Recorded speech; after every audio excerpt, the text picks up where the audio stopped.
Video, and in today's video I'm back with another interview. I'm here with Luke Evans. Luke, how are we doing, mate? Yeah, not too bad, thanks, mate. How are you? I'm doing very well, thank you. So, of course, we've had you on the channel before, but things have changed a bit since then. And today we're going to be kind of speaking about how things have changed. And then you've got this new podcast called Behind the Jab, and we're gonna just throw a couple general boxing questions at you and see how you fare. And so yeah, we'll start off with the kind of question which I always like to start off on an interview with somebody I've already spoke to, and that is overall, how's life been? Yeah, life's obviously it's changed quite dramatically since the last time we spoke. I've welcomed a little boy, so I've got two children now, and I'm just spending some quality time with them. Congratulations, mate. And so, um, without kind of boxing in your life, just for anybody to know, you kind of got forced into a bit of an early retirement. But how tough was it to retire? I mean, it's a real big decision, especially for someone who's as young as myself. I've just recently turned 27, so there was more years ahead. But there's injuries, there's the financial decisions, and once they weigh up into how can I say into the more negative than a positive, you got to make that brave decision. And a lot of people have messaged me privately and said that they've respected my decision. Takes a lot of balls to come out and be honest. And this is the harsh reality of boxing. Sometimes us fighters we don't get the support that we need from everybody. So one decision can change your whole life, and sometimes you just don't get that. You know what I mean?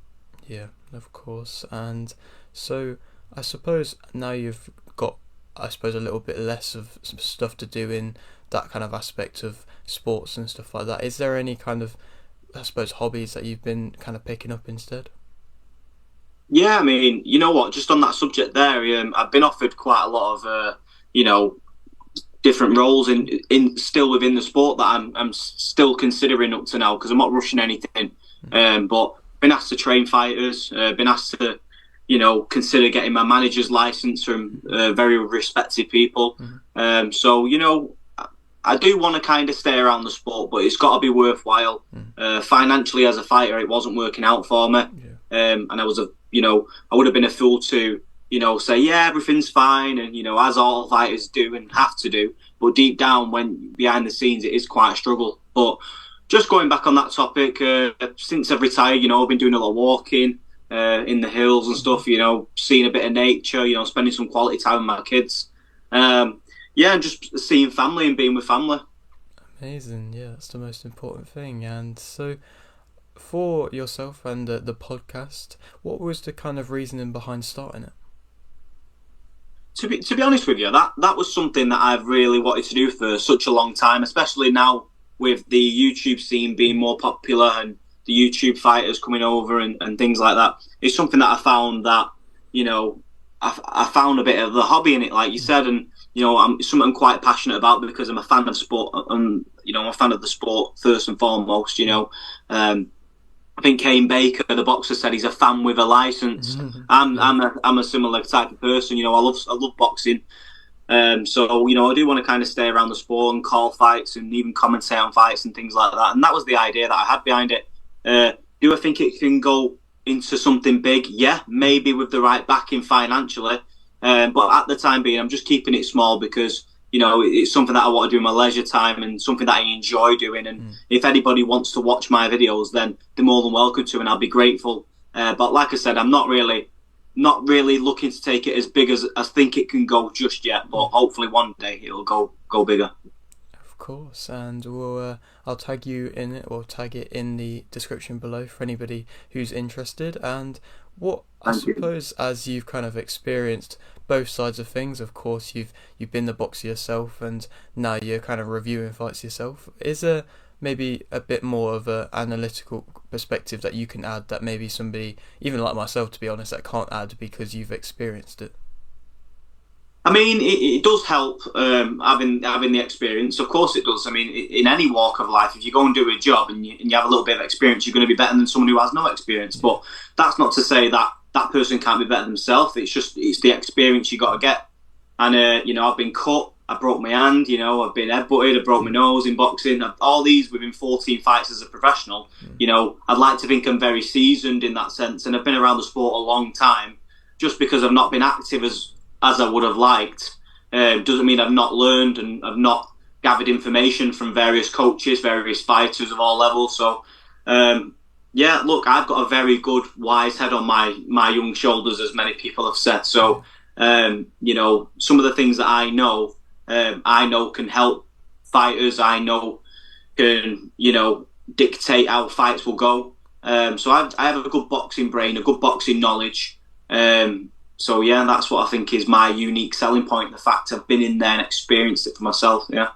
Most definitely, it's a great selling point. And so just to now move on to a few topics that I've got lined up. I've got a nice handful here of the ones that are kind of big around at the moment, and just to speak let's go, okay. And just to speak about kind of last week's fights, we had, of course, the big one being the Joshua Win destructive victory. Next up, Wilder. How do you think that's going to end up playing out? Well, let's just go back to that Helenius fight for a second. Helenius, on a week's notice, he come off a fight, he won the fight. I thought it was a very good spirited performance. I thought he was just warming into the fight, and then he got caught. I seen how awkward he was. He was very long, very tall, and Joshua did struggle. But everybody was expecting Joshua just to wipe him out in 2 or 3 rounds to make that sort of a statement. Although a statement was made, he took his time doing that, and obviously there's going to be comparisons against Wilder. Me personally, the way Joshua's boxed in his last 2 to 3 fights, I think Wilder's got a very good chance of beating him, depending on what's left within Wilder's tank. Because I know the the 3 Fury fights would have took a lot out of a fighter like Deontay Wilder, but he's with a training team like Malik Scott, who's relatively new in his career. It could pose well for him. So yeah, I do fancy Wilder to beat Joshua, and I'd beat him by knockout as well. Yeah. Amazing. I'm sure it's going to be a great fight. And so just the kind of possible opponent that was supposed to be for Joshua was Dillian Whyte, of course, and everything came out with the drugs testing and that. And do you think he is guilty? And if so, well, is there enough chance for him to really clear his name at the age of what he is at? I mean, that's a good question. I mean, Dillian Whyte, I can't speak for him personally because I'm a fan of his, but I do know drugs in boxing at the very top level is rife, and it gets swept under the carpet, I believe, because money talks. Yeah. And there's many fighters that I probably have taken banned substances that will never get caught, which is a shame for the people who are clean in the sport. I think Dillian Whyte, it's going to be a tough one to clear his name. I think it will be. He's had a very good career, and this probably was his big cash out fight. Yeah. He's boxed the Furies. He's already boxed Joshua before, but now I believe that this has happened. I don't think he will either get the same look in again. I don't think the Joshua fight will happen with him again. So yeah, I think it's the one-way road for Dillian Whyte now, and I think that's out of the sport, unfortunately. Yes, I'd have to agree. And just to kind of move on to another huge heavyweight fight, I mean, huge in, I suppose, them being both big guys, is the fact it's Fury and Ngannou. And people have been not massive fans of it, but what's your thoughts on it? I think it's good. I think that sort of fight is good. It brings different eyes to the sport. It generates more interest in the sport. Imagine Fury going to UFC or MMA. MMA would thrive, I believe, because the world heavyweight boxing champion going into a sport that he probably won't fare well at. It would be a big selling point. But that being said, bringing a UFC fighter that is not a boxer into a boxing environment, it's one of them. It's a bit of a circus, in my opinion. Do people really want to see it? No, I don't think so. I think they want to see the Usyks and the Joshuas. And that's what I want. I want to see Usyk and Joshua. I have no problem in fighting Ngannou and getting millions and millions of pounds, unless he fights Usyk or Joshua first and gets them out of the way. Yeah. Because I think I've seen something online where, if I'm not mistaken, where Muhammad Ali at the same age as Fury had 4 or 5 fights more than what Fury's had at the same age, or something like that, within the same year or something. So I'm just thinking Fury does need to be active, and he needs to be fighting the best. Beat Dylan White, yeah, fair enough, but we want to see him in with Joshua and Usyk. They're the only two fights that would tickle my interest, so to speak. So, yeah. Yes, indeed. Again, have to agree. And so you've touched upon Usyk there, and he's got his own kind of big fight coming up, and a lot of people have been writing off Dubois, but I kind of always like to ask, in the heavyweight division, is it a good thing to write off somebody? Oh, of course it is. I mean, let's not forget, people was writing Usyk off when he was in with Chisora and people like that. They were saying he was too small to be a heavyweight, but he used to be a heavyweight. So, you can write people off at your will, but especially in them heavier divisions, one punch can change it all. And Usyk in his last fight against Joshua, he struggled with the body shots, and you could see he was a little bit more gassed than the first fight with Joshua. So, if I was Daniel Dubois, I'd be imploring him to put the pressure on him. I'd be imploring him to throw as many body shots as he can, and not give Usyk the distance, because when you give Usyk that time and that distance, and when you're standing upright, it's target practice for someone like Usyk. Yeah. In the heavyweight division, you usually just see flat-footed fighters who just want to slug it out and knock each other out, whereas Usyk's a thinking fighter, so he uses his footwork, his timing, his distance, and that's what separates him from the rest. Fury's similar, uses his footwork, uses his brain. That's going to be a good fight, though, Usyk and Dubois. It's a contrast to styles. Daniel's aggressive, come forward, and obviously Usyk's a boxer, puncher. I just feel like the experience of Usyk will play a major factor, and I do see Usyk maybe walking him onto one, or maybe just nicking a wide points decision, maybe. So yeah. Yeah, totally. And so you've kind of touched upon Fury versus Usyk, that being a huge fight, but of course if Usyk is to win that, then he would have to cement himself as one of the pound for pound best. And I mean, the kind of current pound for pound rankings are kind of fought quite closely. And what's your opinion, and who you got number one? Number one for me right now is Crawford, and then I'd probably have to say Inoue second, and then third it's probably a toss up between Bivol, I think, because I think he's beat the man who was Canelo. He was number one. Bivol maybe. But yeah, it depends what you like in terms of stylistic matchups. I believe Fury's definitely in the top 10, maybe even top 5 for some people. But for me, Crawford's definitely number one. Inoue is definitely number 2, and maybe even Gervonta Davis could be number 3. Them sort of fighters. So. But yeah, but the first two is definitely Crawford and Inoue. You just got to mix and match as to who's first and second. Yeah, totally. And so you kind of touched upon Crawford then, and how good was his last performance in your opinion? Well, I don't think none of us expected that. No. I did a little bit of a breakdown with one strength and one weakness for both fighters, and to be honest with you, Crawford just used his intelligence. Everybody thought he was just going to run around, but no, he pressed Errol. And he took what Errol had to give. He used his brain, his distance, and he was catching him with them cow punches. And I don't think Errol Spence knew what hit him. And I do believe a massive factor in that fight also was the fact that Errol Spence has stayed at 147 far too long. I think he needs to go maybe 154, 160. I think that's where you'll see the best of Errol, because that's what he walks around at. Yeah. In terms of Crawford, where does he go next after that type of performance? It was a magnificent performance, and probably one of the best I'd ever seen for a world title challenge like that. So hats off to Crawford, because he's certainly for me the number one pound for pound in the world now. He's beat one of the best guys out there in Spence, someone who everybody was fearful of. But where does Crawford go next? Is he a victory out there? Or a fight out there, I should say, not a victory, but a fight out there that would be more bigger than the Errol Spence fight? For me, I don't think there is. So will the hunger still be there? And yeah, there's many questions. Indeed, and I mean, he's touched upon a few fights, Crawford, and which ones he would like. I mean, he said Charlo's, and he's even said Canelo at catchweight. And just to kind of speak about Canelo, he's got that big fight coming up against Charlo, and do you think that Canelo's maybe wavering a little bit with the age in time? Yeah, I mean, Canelo's been around for a hell of a long time, and he's beat a hell of a lot of fighters. and he's only lost to Bivol and Mayweather, respectively. And they're no bad fighters. Bivol was too big for him, in my opinion. I think Canelo went in there thinking he could walk him over, and he just got found out straight away with size. And in terms of Mayweather, I don't think anyone was beating Mayweather within this generation. So he's been in with probably the two best fighters at their weights and times. But yeah, I think with Charlo, it's an interesting matchup because I think Charlo's a lot more fluent of a boxer than Canelo. And I think Canelo will have to try a little bit harder than what he would do in other type of fights. Yeah.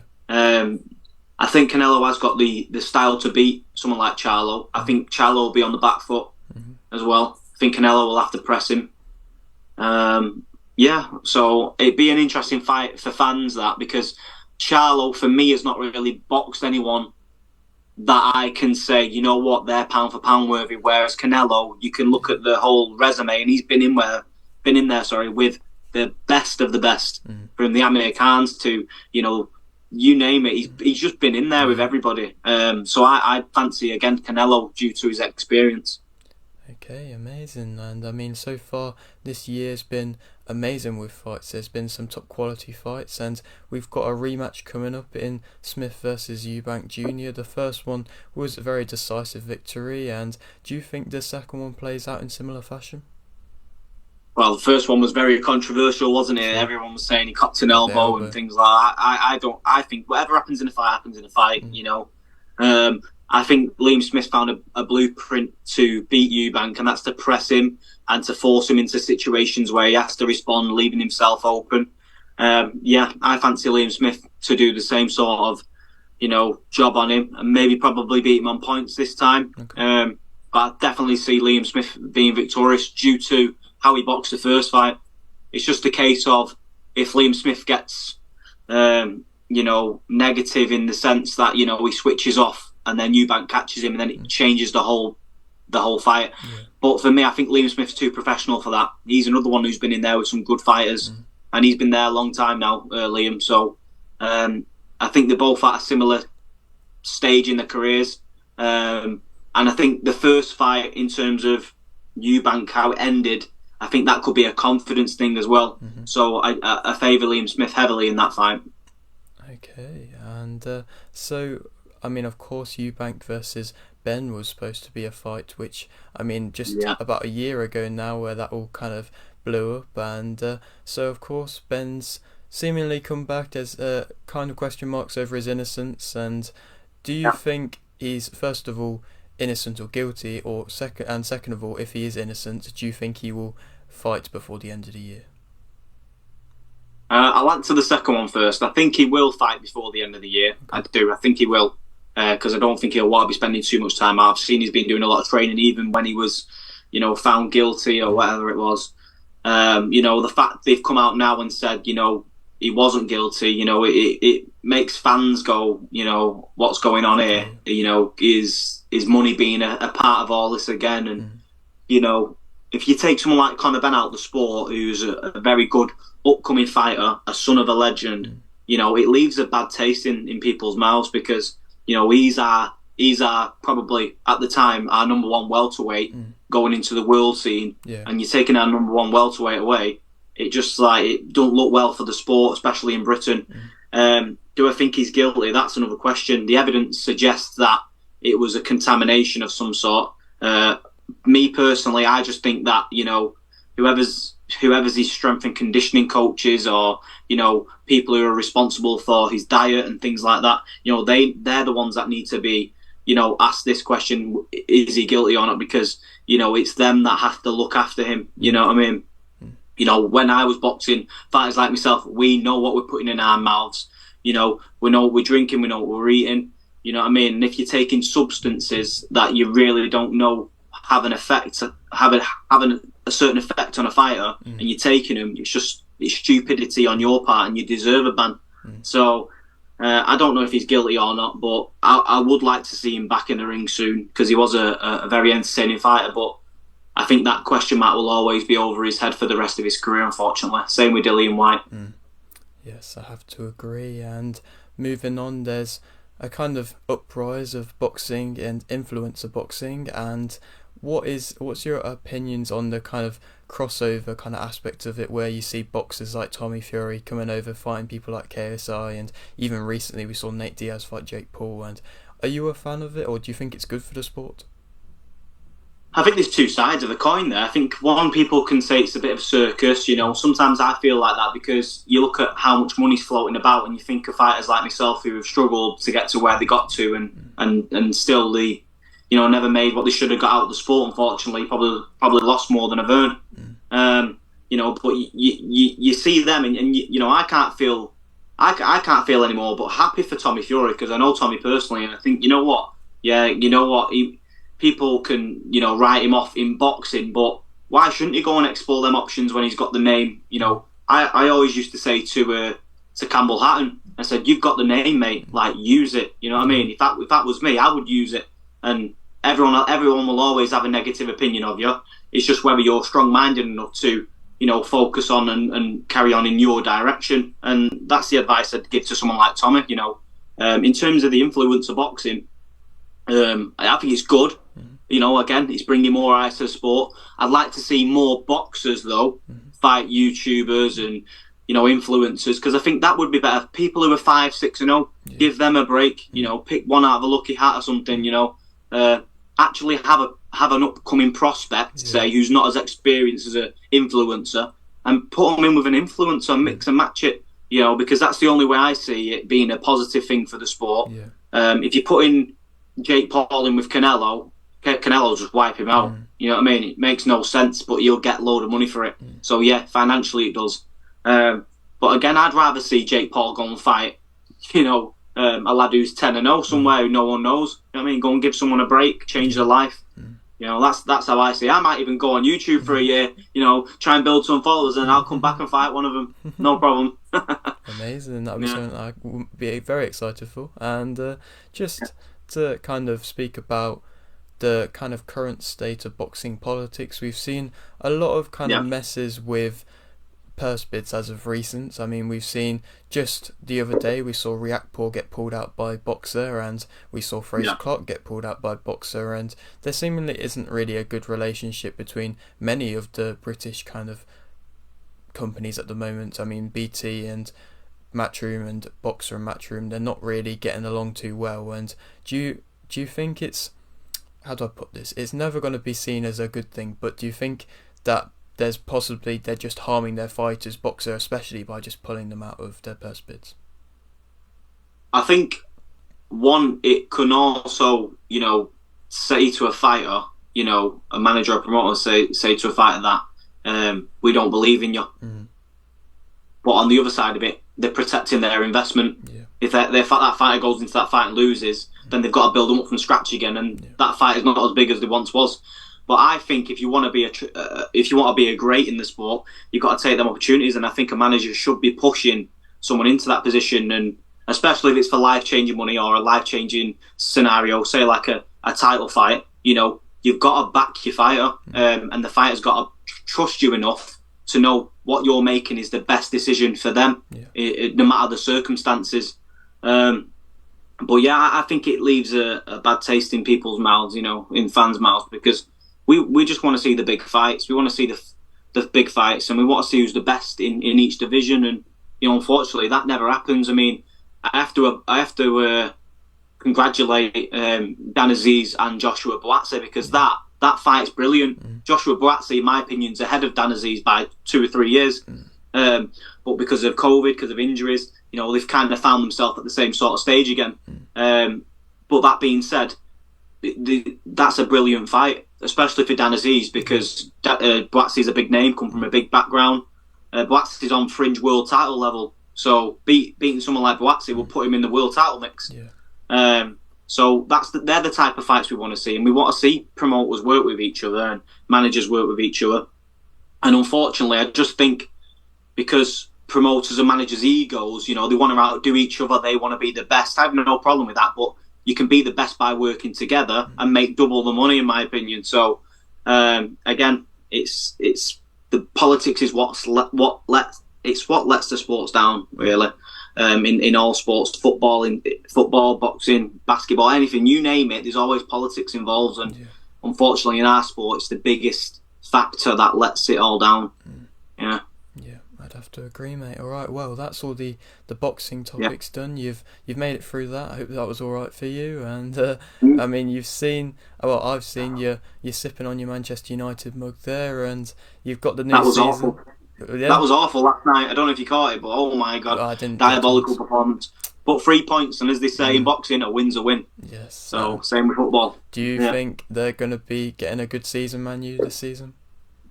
I don't know after last night. I think they've got to have a few more games to build the fitness up, and I think we'll be all right. I think we'll get top 4. Yeah. Okay, and I'll leave with this final question, which I always like to ask. You've got this little bit of a platform. Is there anything you'd like to shout out? No, just a thank you to everybody that supported me throughout my whole career, and to those who still check on me every now and again. I really appreciate it, because I know a lot of fighters, when they retire, people never hear from them again, and some of them go off the rails. Thankfully, I'm not one of them people. I'm at home enjoying time with my kids, but I just appreciate everybody that's gave me a message. Everybody that's offered me a job. Things like that. I'm still considering what I'm going to do next. I don't really know yet, because when you retire, you leave a massive void. So I've got to find something that sparks an interest, and then I'll run with it. But yeah, thank you to everybody that supported me, all my sponsors, my family, my partner, everybody that supported me. Yeah, so thank you. Amazing. Well, I appreciate you very much for coming on and doing this. It's been a pleasure. I'm sure everybody will go over and check your podcast. Hopefully they will. Behind the Jab, of course, will be in the description, like I said. And if you're new around here, don't you haven't subscribed, please do so. Like the video, and thanks for